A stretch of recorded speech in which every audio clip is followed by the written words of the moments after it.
We are here.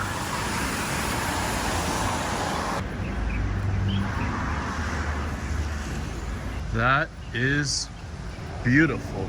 Look at that stonework. Amazing Asian architecture over here. This is it.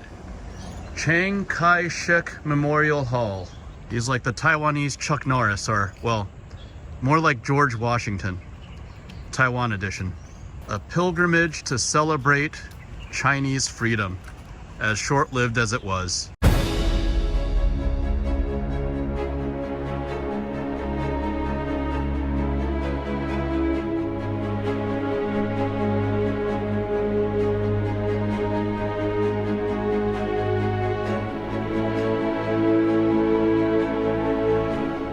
All right.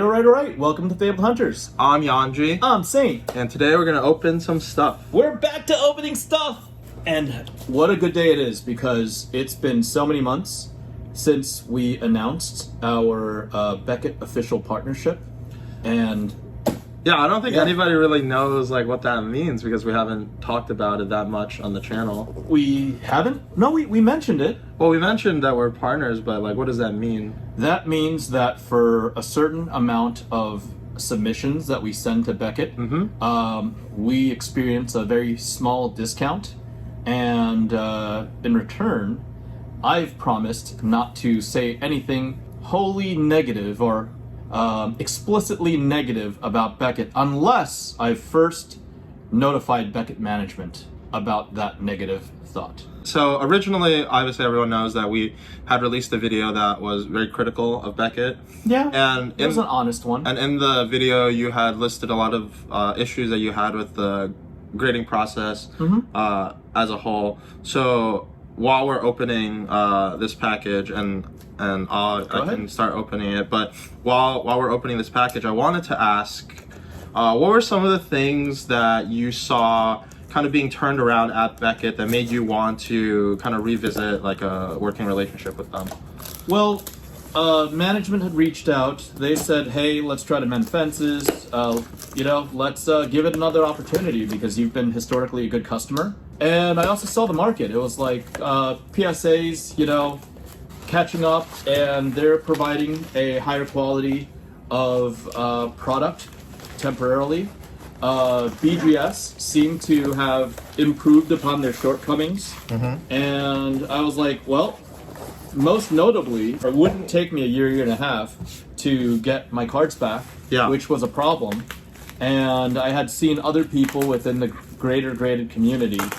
Obviously, I'm an admin for graded Flesh and Blood. Get their submissions back, and I was like, okay, I'll give it a shot. And finally, I decided around early December of 2022 to give it a shot, and I got my first submission out probably in the last week of December, because there was like a collector's special. There was a special, and the special came at such a price point. It came at a certain guarantee of something like, I think, less than 90 days, which, I remember there being a lot of controversy at the time about this collector special.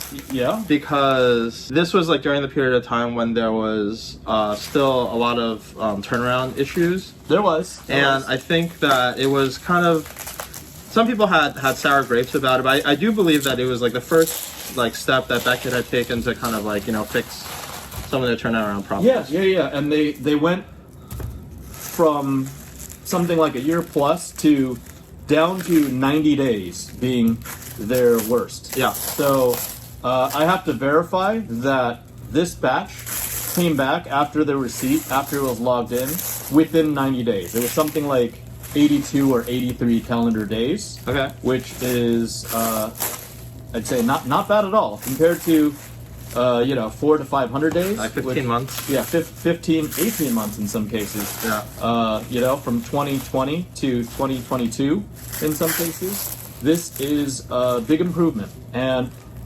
I haven't even looked at the grades yet, but I do want to say that this is not a selected batch and not a review of my abilities to screen.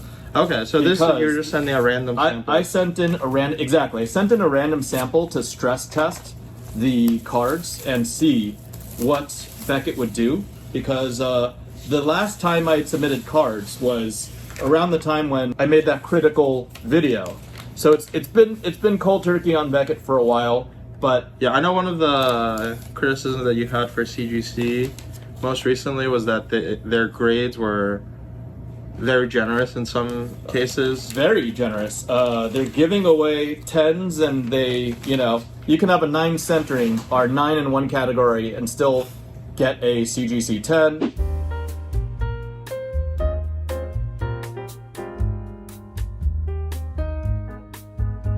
Their centering grades are a joke. Their corners, edges, it's just, and there's no inner sleeve. Yeah. Their label is a joke. And let's not even. This is a Beckett episode. Let's keep on topic, man. All right. So how many cards were in this batch? It's total? a batch of 50 cards, so that we could dig in and see how things were.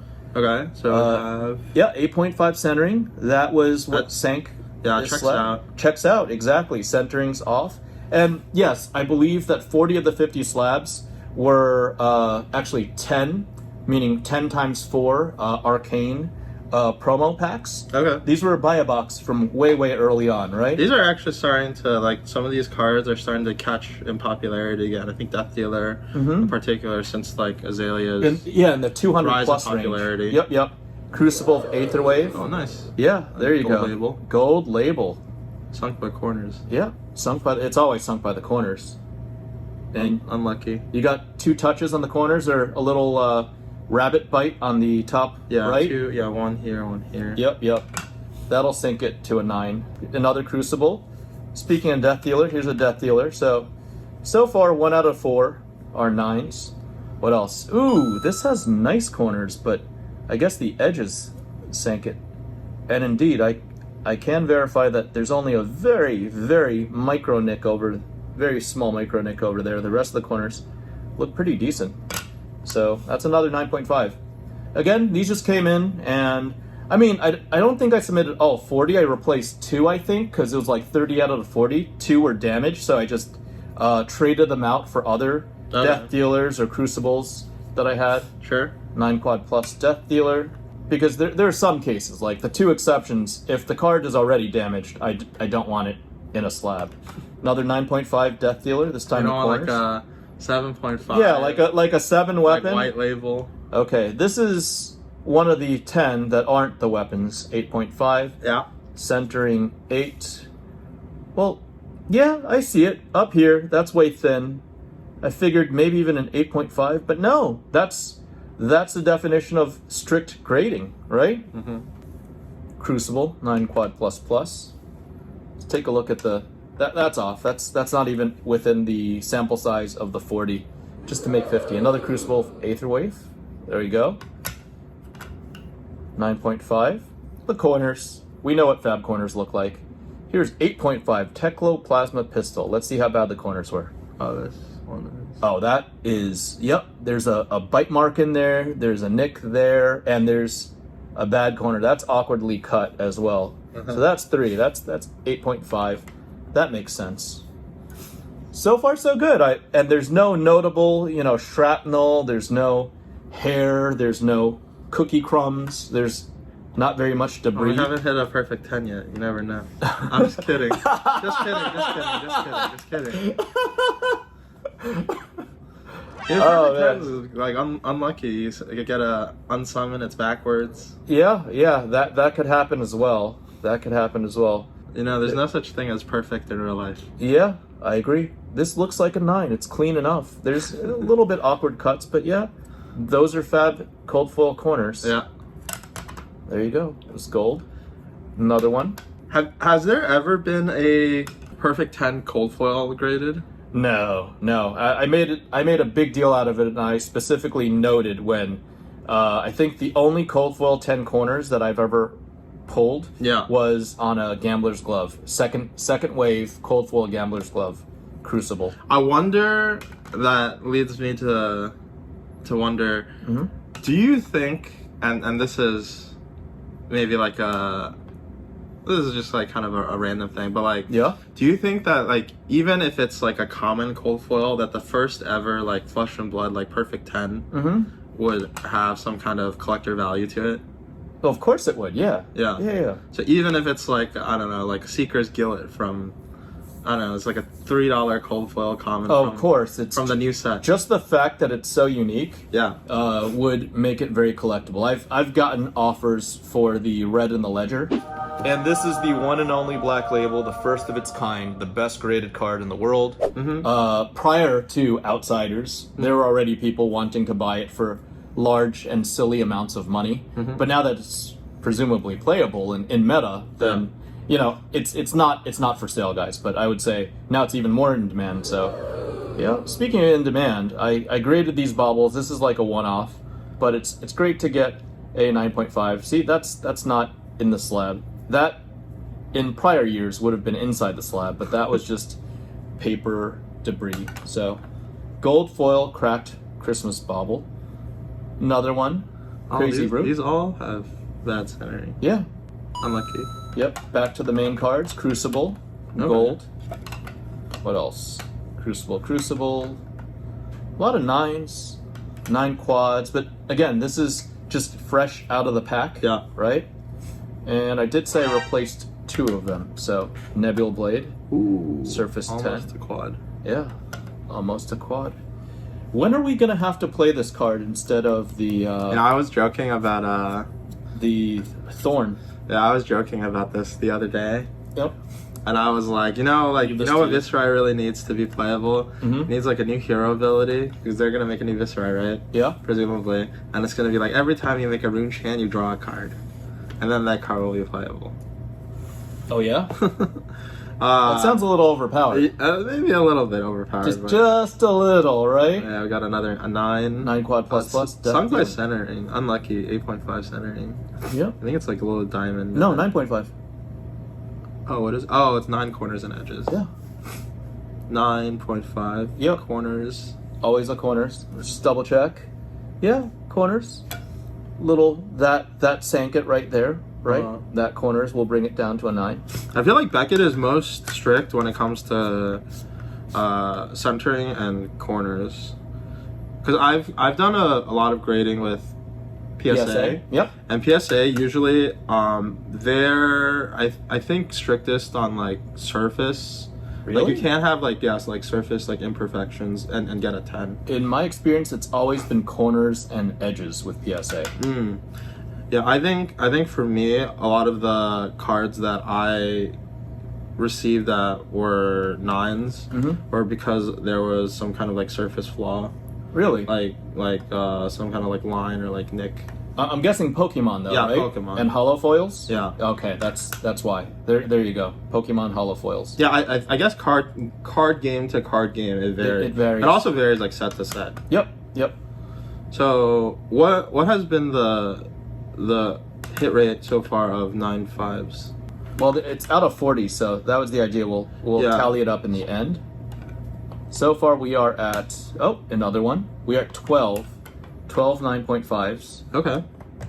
And the rest have so far been 9, which is pretty consistent. Other than me removing the 2 damaged ones, we're doing okay. Yeah, I mean, I would be pretty surprised if you get like anything that's below 9 if it's not damaged and it's fresh if it's out new, of the pack. if it's like something that's like Sigh, feels bad. Wish it could have been a quad, but it's thicker here than there, so they got it right. Yep. Corners, other than that, so small. Nothing like truly big white speck. Corners 9.5. Feels bad. Do you think we'll ever get? Do you know like in Magic where they have like the I forget who it was who makes like the miscuts, like they cut the sheet themselves. Non-factory cut? Yeah. Ooh, that is a rough topic right now. Oh really? Yeah. I didn't even know. You didn't? I'm opening another can of worms. That's a huge can of worms. 10 centering. 10 centering. Unlucky 9 corners. 9 corners. Yep. Can of worms. Millions of dollars in fraud. I won't. NFC Magic. I won't touch that can of worms. Non-factory cut cards. But it begs the question. Like I just wanted to ask like when do you think we'll get like a process where they'll actually like cut the cards like very nicely. Because like it happened, you were saying for Magic when they did Japanese print Ultimate Masters. Yep. That Ultimate Masters had really high quality. 9 quad plus FaBled. 8.5. Ugh, these crazy brutes. 5 corners. Yep. And last Nebula Blade. Did I get my numbers off? I'm looking at 6. Oh, wait a minute. The non-arcane 4 are from, I think, the other sets. Yeah, I got WTR cards from the beginning. Kodachi, right? Yeah. Kodachi's not part of it. Dawnblade's not part of it. Anothos is out of the sample size of 40. Okay. These are from a different pack. Okay. So 19 out of 40 is, what is it? It's 2.5%, meaning 47.5% hit 9.5. Yeah, but right? 0% quads. Yes, 0% quads. That's, I mean, even out of highly selected cards, Yeah. I think my buddy and co-admin James Badger had said, Flesh and Blood cold foils, when going through rigorous selection, only have a 4 to 6% quad rate. So there's very, very few quads. But hey, goes to show you that nearly half when it comes fresh out of the promo pack. You know, and this was a pretty good printing too. This is a pretty good printing of the card. As you saw, there was literally 0 on the 8.5 or lower side. Yeah. So, yeah, that's a good sample. And again, I did this kind of just to test out, like a test run of Beckett. Didn't see very much, or I didn't see any notable damage that was as obvious as it was in years back. I got it back in sub 90 days. Yeah. Good amount of cards came back 9.5. Didn't have any, much notable debris. Debris was like 20 to 25% in the past. It seems like they've literally cleaned up their act, and I will look to submit more. And on that note, didn't we want to talk about the potential changes to Patreon? Yeah, so our Patreon has been, I would say so far, pretty successful. Yeah. Thanks in large part to a number of you guys who have decided to, subscribe and pay like a small amount of money every month, but valuable amount of money. And in return, we make 2 episodes every month. We do. For the long game. Yep. And we are always thinking about how we can kind of elevate or bring different services Bring value. Yeah, to our community. Yep. And with that in mind, I think this Beckett partnership is one thing that Sane and I talked about is a way that we can extend value to you guys. And I think part of that will be offering kind of like a grading, screening service. Yep. And so the idea behind this, and we're probably going to flesh this out in more detail, maybe by the time this episode comes out, but in real time, it'll be probably after the Pro Tour is over. For sure. I mean, for sure after, because I would say this episode is definitely coming out well after the Pro Tour. Yeah. So by the time this episode comes out, so we're going to be unlocking a new tier on Patreon. Yep. And what that tier, in addition to giving you access to the long game episodes, is going to give you access to send in your cards for screening. And I believe that we don't have the specifics in mind, but it'll probably be like a minimum. You have to send like a certain number of cards. Sure. And we'll have like a form where you kind of list out what your expectations are in terms of grading, like what are you hoping to achieve. Yeah, like maybe by Excel maybe. Yeah, like do you want to get like a gold label? Are you just trying minimum to 9.5, minimum 9, Yeah. or you just want us to review it, do light cleaning on the card and submit it on your behalf. Or like Yuanji said, if it's an 8.5 but you're expecting a 9.5, I think we would proactively reject it. And when I say we, it would be a collaborative process. I'll try my best to put in time every single month before every group of batches to help Yuanji with the review and screening process. Obviously, I don't think I need to toot my own horn. I've got 5 years of very strong results, getting high grades in Vintage Magic, high grades in Flesh and Blood, and I'll do my best to assist Yuanji and help our Patreon community achieve the grades that they're looking for. And Sounds like yeah. a tutoring service. Tutoring service? Yeah, well, help you achieve the grades that you're looking for. A little bit, right? Yeah, but that's basically what it is. Stay tuned for more information. We'll probably also do like a YouTube community post laying out the details. But also, if you haven't already checked out our Patreon, even if you're not necessarily interested in the grading service, make sure you check out For the Long Game, which also gives you access to community Discord that we're also in the process of kind of building out. Yep. There's a channel where you can ask Saint random questions. Yep, which I do my best to answer at least, at the latest, once a week. And not only that, there's now a library of over 20 videos, I think, which talks about different aspects of TCG finance as well as the flesh and blood market. And sometimes we even have videos that our Patreons suggest. And each Patreon member is so much more influential because you are giving us the respect of supporting us, supporting Yuanji in his journey to continue being a professional flesh and blood player. And as a result, we take your suggestions the most seriously, and in some cases, that even drives our future content. All right, so that's it. This is a pretty good snapshot of where Beckett is at. What we're seeing right here is reflective of the grades that I'm experiencing in Magic the Gathering, in Flesh and Blood, in White Schwartz. I'd say it's a good time for Beckett, and now they're acting a lot more appreciative of the business that's coming through with them. They're a lot more communicative. They're hitting their timetables, and I, as a private collector, couldn't be happier. So yeah, let us know what your thoughts are. Suggestions are welcome in the comments below. Remember to like, comment, subscribe, twiddle that notification button, and we'll see you next time. Bye, guys. Bye.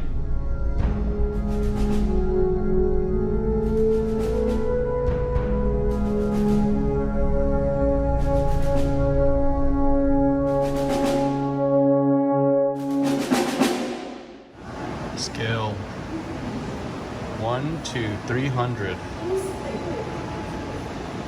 Now that's where we came in. We came in through that door right there. That door right there.